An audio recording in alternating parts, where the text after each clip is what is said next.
Us, we did Brave New World. And here's a quote from Aldous Huxley, our author. It says, "The deepest sin against the human mind is to believe things without evidence." So he was born on July 26, 1894 in Godalming, United Kingdom. Other important people born on this day is like Sandra Bullock, Mick Jagger, and John Statham. And in this year, UK's local government act passed an act for women to vote in local elections. He passed away at the age of 69 on November 22nd, 1963 in LA, California. He died from laryngeal cancer, which is a throat cancer, and after a while, he just asked his wife Laura to give him LSD so he'd like basically trip out of this world. His eldest brother Julian conducted his funeral in London, and JFK also died on the same day as him. So education, he attended the prep school at Eton. He abandoned his dreams of becoming a scientist and focused on the literary career. He got keratitis at Eton, which he went partially blind in one of his eyes. He earned a Balliol scholarship at Oxford University, and a Balliol scholarship is like you have extreme intelligence in your community. The Burning Wheel, this was his first book ever. It was just a short poem book, like all together. And then his academic brilliance, he was established as one of the most significant minds in England during this time. So his family life, his family status, he grew up in a really good family. They were all very smart. He was the son of Thomas Huxley, who helped Charles Darwin with his education theory. His mom was a sister of Mrs. Humphrey Ward, which is a famous novelist, and the nephew of Matthew Arnold, the poet. Self-comparison to Brave New World. As a child, he stood out, but in a good way. He was considered different in intelligence, which his brother referred to as superiority. He was highly respected and loved, however, he felt separated from this. So in Brave New World, he had Bernard Marx and Helmholtz Watson in the elite class had problems, which it identified him like as a child and compared to himself. And Huxley and Alphys from Brave New World had a moral obligation, which is to fight the idea that happiness could be achieved through class slavery. Keratitis, it's an eye illness which made him nearly blind. Mourning, his mom died from cancer at the age of 14. And then his son Matthew, he was an epidemiologist, I have no clue how to say that, and an anthropologist, as well as an educator and an author. He promoted universal health care for nursing homes.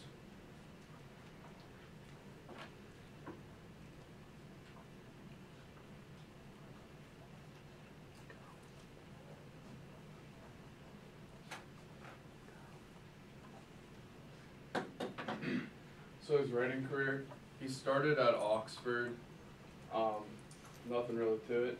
He worked with Lytton Stratton and Bertrand Russell, and Lytton was an English writer and critic. He's best known for establishing a new form of biography in which psychological insight and sympathy are combined with irreverence and wit. And then Bertrand Russell, who's a British philosopher, logician, mathematician, historian, writer, essayist, social critic, political activist, and Nobel laureate. 1916, that's whenever The Burning Wheel came out. In famous articles, he worked with Vogue and Vanity Fair before he started writing books. And then there's just a quote from him.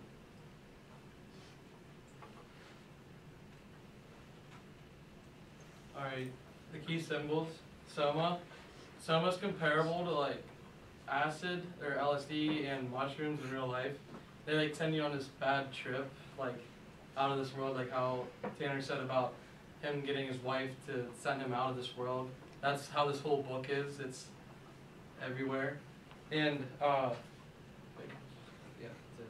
And then freedom. Everybody in the book has a freedom. They have their own choice. It can be happiness, it can be how they live.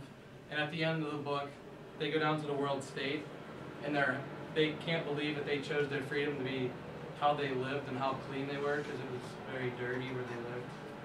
And the humans in science. Humans in science is, in the beginning, all babies are born in these tubes and like made perfectly and made to believe that there is no religion, so they worship Ford and all that. Socialism and totalism. After World War II, or World War I and II, They thought the people in the world state were going to have an over belief on the government and free to themselves, which they did not want. That's why they raised them. Consumerism. Ending is better than mending, and the more stitches, the less riches. That is for them to believe if they, like, some of their old things they want them to get rid of because they want to be as new as possible and as empty as possible. Also, they would always keep repeating that throughout the book, so Literally that every- it could be like engraved in the brain. Yeah. Ford is their religion. They didn't believe in like a god. They just believe in Ford. And Ford was Henry T. Ford. And the reason he's mentioned in this book is because of his use of the assembly line, and that is how they create or make the humans perfect. They do one thing, then send them down to the next person, and then they teach them what not to like and what to like. It was also mass production. Henry Ford basically like perfected mass production. They mass produce everything, including people. Shakespeare. There's a character named John who loves Shakespeare, and the New World State is depriving of it. They play the World State like pretty much is just trashy, and that's not how the art was. That's how he likes it. So all the art there is trashy and all that. And plus, they abandoned all those types of books. They weren't allowed to read the Bible or anything like really old. Yeah, so they just had all new stuff, and he said it was a disgrace. The Hypnopedia, I think that's how it's called. And in this book, it's portrayed as sleep therapy. In real life, we have it, but then it's just like, Yeah, they Sleep listened. teacher. Yeah, they listened to something for 12 years straight, so that like they could grow up like that. So they That's grow- why they walk around repeating the same thing throughout the book, because Yeah. they've heard it for the last 12 years. they would hear whenever they'd be listening to a radio or something. They'd know exactly what it would be saying, but they wouldn't understand it like anything about it at all. We have that in our life, but not to that extreme. We just have it so it helps you sleep at night. The use of technology.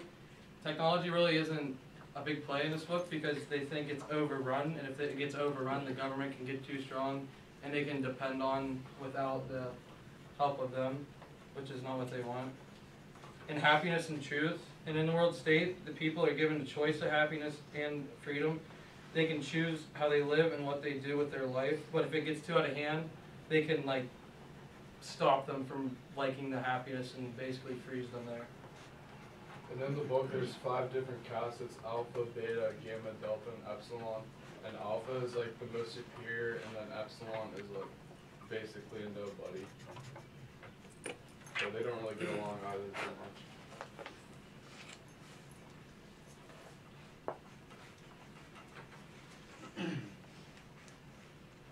Alright, so to summarize this book, it starts out in this futuristic society called the World State. That's where everything sort of run from, is the World State. So people's individual freedom was just sacrificed in order to have social stability throughout the country and things like that. People were made in test tubes, so that way they were actually made all similar because they were all doing similar jobs. Based off your social caste, that's what job you did. During each making, there'd be around 68,000 or some humans produced in each tube. Yeah, and they were all similar since they came from the same tube. Sexual impurity was a very big thing throughout the book. They basically, they told the people they could have this just so that way it gave them something to do more or less. Religion wasn't really taught. It actually was, what was it? They had They Soma. didn't have It was, yeah, it was Soma was the replacement for religion. Yeah, they That's said what that they there had. was no need for God because Yeah, the world Soma state's made already people so happy. good. Yeah, Soma made people happy, so they didn't need a God to make them happy. We already talked about Ford instead of God because Ford perfected mass production. Only the most powerful people in the world state could read, just so that way these people really couldn't learn anything, and they didn't know enough to overthrow these people that were in charge of them if they couldn't learn anything. So one of the best world rulers, his name was Mustafa Mon, and he started talking to John the Savage about Shakespeare. Yeah, that's where Towards he the end. sort of explained some of this stuff. So, if somebody actually did catch on to what the world state was doing, and then they tried to speak out and say something, the world state would call them a threat to social stability. Then depending how bad you were, they'd either give you a choice of which island you wanted to send you to, or they'd just send you to Iceland if you were really bad. But Which almost happens. yeah. So everyone belongs to everyone is one of those hypnotic or whatever it's called, sleep teaching things, where they teach people this so that way everybody just like gets along and doesn't have any issues with each other. There's lots of orgies throughout the book. What, like 3? Yeah, something like that. I think I counted 3. This is this weird chant. I'm only going to say it once. Don't ask me to repeat it. They say this before every single one. It goes, orgy, porgy, Ford and fun. Kiss the girls and make them one. Boys at one and girls at peace. Orgy, porgy gives release. I really don't know what made him think of that or why he would include that in the first place. But there we go. That's, part of the book. And one of the times whenever they're having an orgy, all the guy could focus is about this girl named Miranda's eyebrows. Yeah, It's a unibrow. I really didn't understand why that was his only focus. And last, this is another thing they were taught, was that a gram is better than a dam, which is referring to Soma. They took a gram of Soma if they were feeling bad, so that way they just didn't give a damn. So, I'm done, you can go ahead.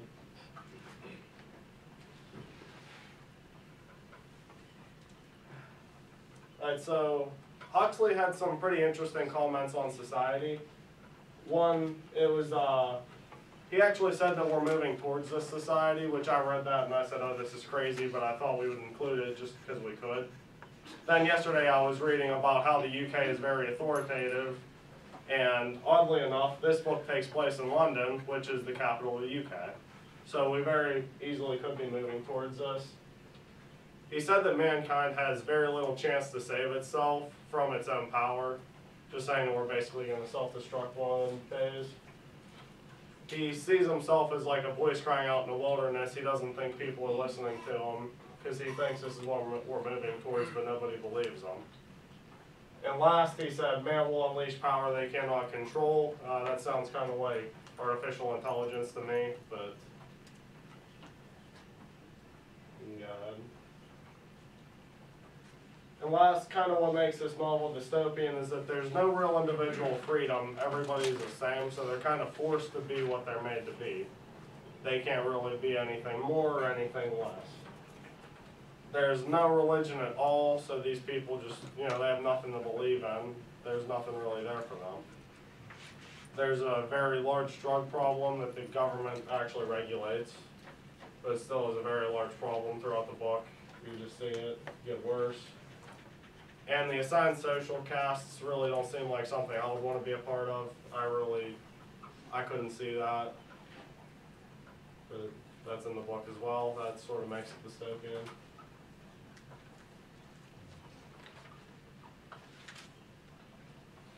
Some of the key characters. First we have John. He becomes the central character when he's introduced to the novel. He's the ultimate outsider because he is rejected by the savage Indian culture and the civilized world state culture. He is interested in Shakespeare and values his world. These fundamental conflict between his value and the reality of the world around him, resulting in his suicide. The second character is Bernard Marx. He was the main character until he visits the reservation and meets John. He's an alpha male that doesn't fit in because of his beliefs and sexual relationship, sports, and community events. He's insecure about his size and structure and isolates himself. He is a hypocrite. Our third character is Helmholtz Watson. He is not fully developed as some other characters. He is very well liked in his cast and well respected. He is also very intelligent and loves poetry. The fourth character is Mustafa Mon. He is the most powerful, intelligent proponent of the world state. Early in the novel, his voice explains the history of the world state. He reads Shakespeare and the Bible, and he used to be an independent-minded scientist. The fifth character is Lenina Crow. She starts to have feelings for John, the savage. Lenina first finds herself attracted to Bernard, but when she sees John, she loses the attraction towards Bernard and becomes attracted to John. The sixth character is Henry Foster, one of Lenina's lovers. He was an alpha male and wasn't afraid to talk about Lenina's body with others. He tends to make Bernard furious because she has a relationship with him also. Seventh character is Linda. She's a beta. She's also John's mother. While visiting the world state, she becomes pregnant and cannot get an abortion. So she cannot return to the world state because she will be considered an outsider, even though she wants to return to the world state and gets in.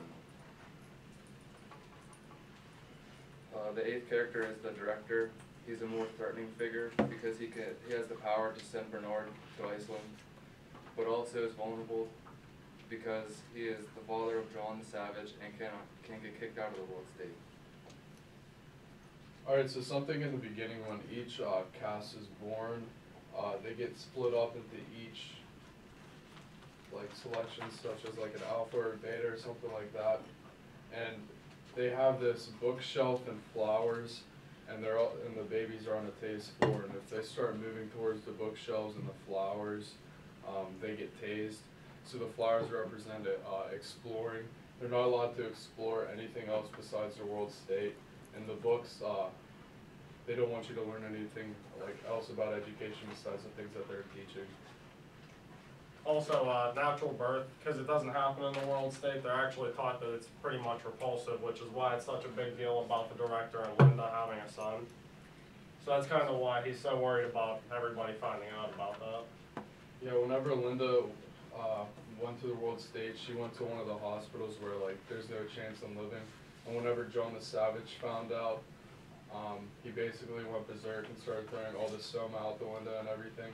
And then he started talking to the director that that's his mom. And the director and Linda before that went to a reservation and they had sex and everything, and Linda got pregnant, which led to John the Savage being born. And then Linda somehow got lost in the forest, and the director went back, which is why Linda grew up on the reservation with John the Savage. So. And then whenever John the Savage came back to the world state, he started shouting at the director that that's his father, and then everybody laughed at him, which made him get angry. So.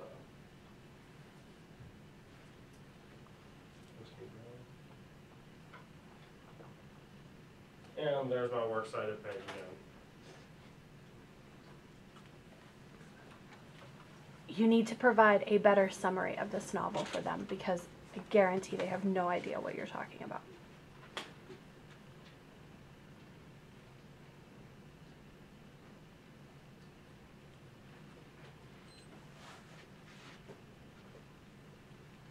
No, explain what happens in the novel. Alright, so from the beginning, whenever each person is born, they go on the DHC, which basically is the head director of everything that's involved with that. They give the kids a tour and everything, and the DHC keeps repeating things over and over again, just to start off with engraving things inside their head.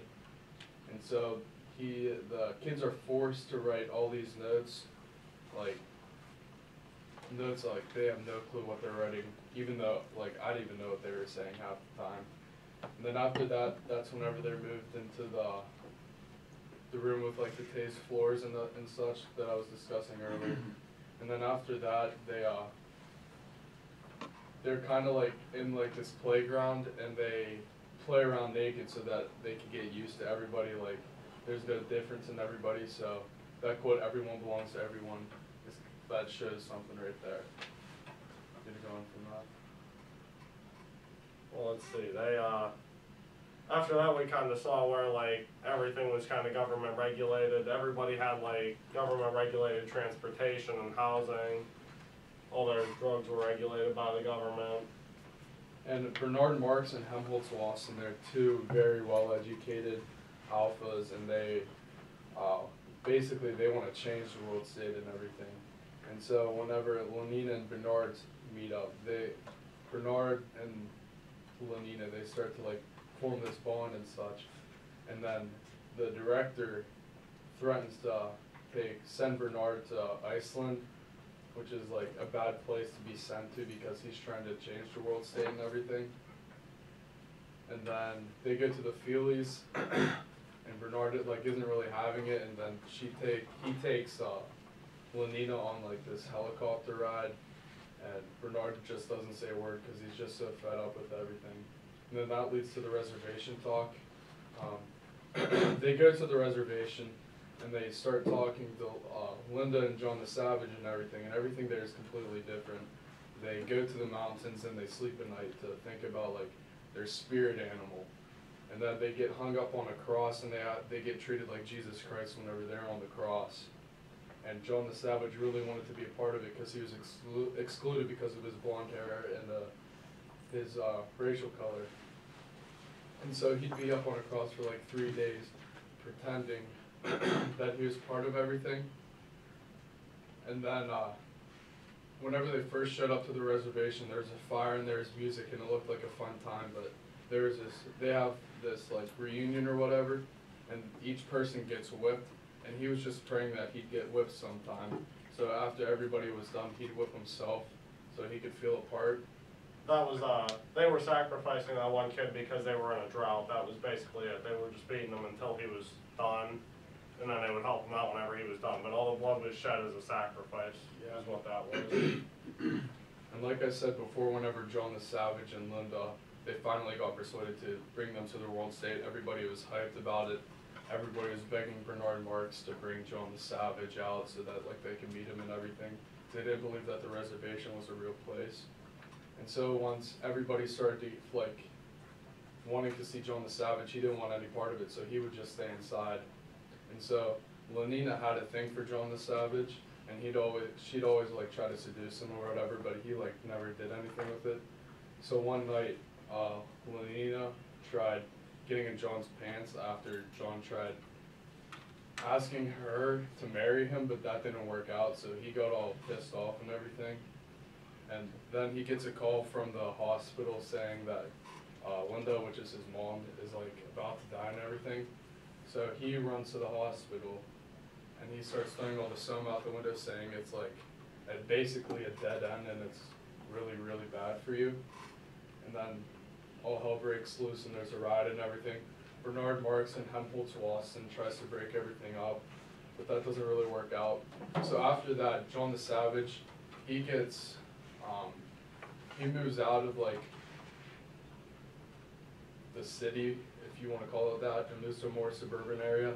And people would visit him occasionally, and then he accidentally took soma one time, and he ended up having an orgy. And he remembers waking up the next morning, he remembered having the orgy, and so he decided to hang himself, and he died, and then the next day, people started knocking on his house, and then they saw that he hung himself. That's where it ends, so after he hangs himself, it's pretty much over. Because that just shows how powerful the world state is, what it could do to you physically and mentally.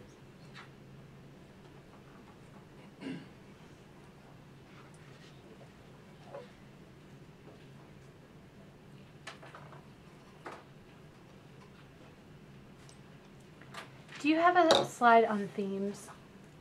Yeah, we did. Okay, can I see it again real fast, please? Now you gotta roll that. Yeah. There's some things, and then, Oh, okay. Okay, thank you. yep.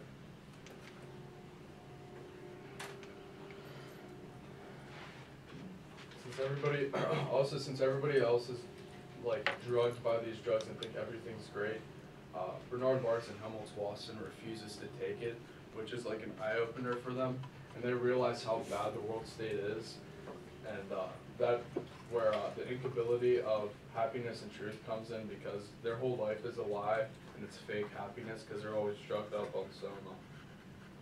And I think like it's 3 grams of soma will knock you out for like 18 hours or something, in which John the Savage's mom, Linda, she got addicted to it, which she was out like for like 6 days or something whenever she came to the world state, and then she got moved to the hospital where there was like no chance of living.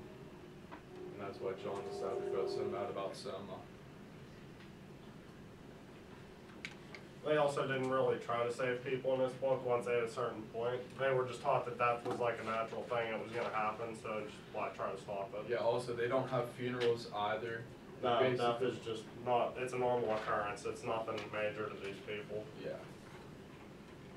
They either just bury the bodies or they cremate it. They don't really care. And also, since girls don't get pregnant, there's not really love in this book at all. It's not real love. It's all fake. So like, it's not like you have a husband or a wife in this at all. You have a real family. You're all on.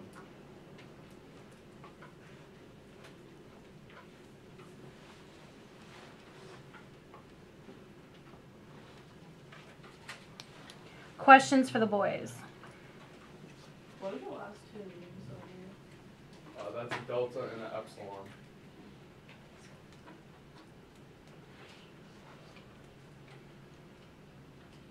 The alphas are like the scientists, the engineers and all that. Then you have like the deltas and the epsilons which are like the machineries and all that stuff. They're basically useless.